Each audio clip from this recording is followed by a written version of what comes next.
Good afternoon, Piney Grove, and welcome to PGTV. A South Forsyth resident has donated to wipe out $1.8 million in medical debt of nearly 1,000 families in Forsyth and Gwinnett counties.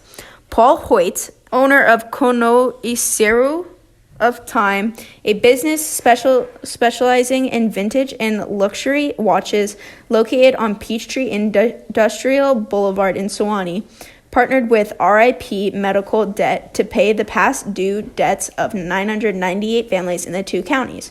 Hoyt said his donation was just a fraction of the full $1.8 million, which is one of the things that attracted him to the project. Initially, Hoyt had only planned to pay for individuals in Forsyth County, but soon expanded into neighboring Gwinnett. According to RIP Medical Debt is the leading cause of bankruptcy in the country, and 2/3 of all bankruptcies are tied to a medical event, with that number expected to rise due to the impact of COVID-19. Calling it a measured, deliberate step forward to reopen Georgia's economy and citing favorable data and testing expansions, Governor Brian Kemp announced plans Monday to allow some businesses, including restaurants, barbershops, and gyms, resume under stringent social distancing guidelines.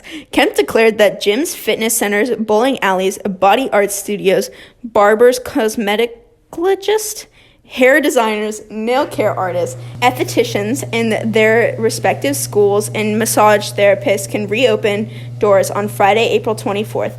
Movie theaters, private social clubs, and restaurant dine-in services can resume on Monday, April 27th. Kemp also allowed for elective surgeries that had stopped during the state's shelter-in-place order to resume and encourage places of worship to resume in-person services. Bars, nightclubs, amusement parks, and live performances venues will remain closed. Those businesses that do reopen must follow many of same guidelines that have been in place for essential businesses during the shelter-in-place order, such as screening workers for signs of illness, wearing gloves and masks, maintaining social distances, increasing disinfected efforts, implementing staggered shifts, and utilizing telework when possible. Recently, social media has been flagging content that offends government progressiveness. Senator Hawley has a plan for government officials to police social media and decide if content is politically biased. Many people, users and creators alike, are criticizing the companies for doing this, such as YouTuber Dave Rubin, complaining that his videos have been flagged, taken down, and discriminated against for so-called political content.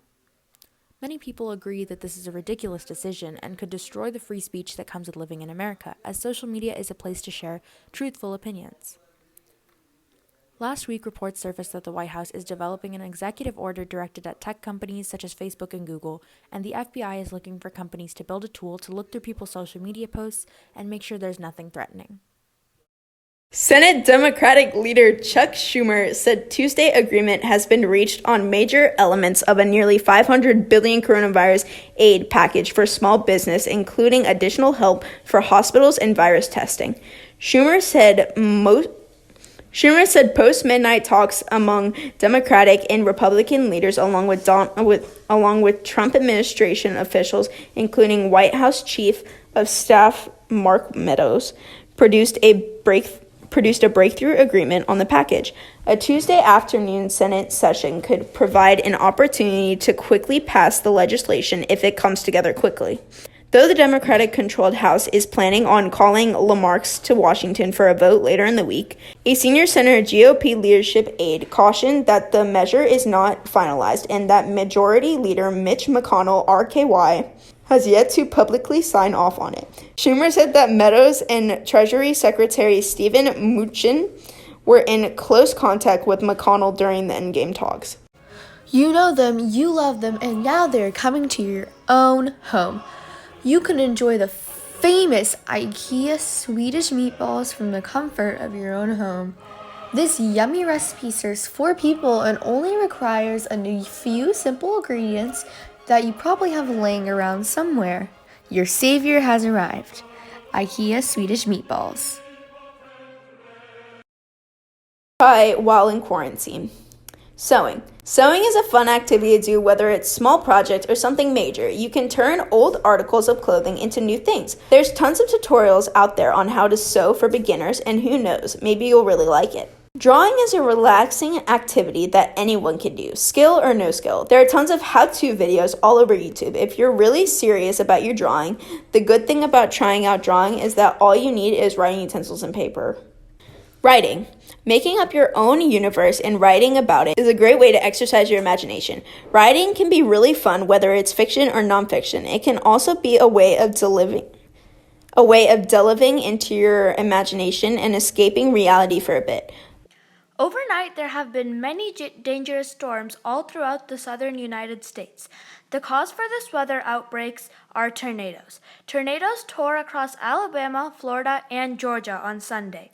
It was among the deadliest in recent years. Though tornadoes in this time of year are fairly common, the tornadoes were moving really fast. For flooding will ramp up as well from the deep south on off to the east coast. You can see the area under the gun for severe weather today, anywhere from Louisiana on off to the Delmarva Peninsula, damaging winds. Because of the tornadoes, there's flash flooding also reported in numerous places inside Georgia as heavy rains begin to move in throughout Georgia. Be sure to stay safe.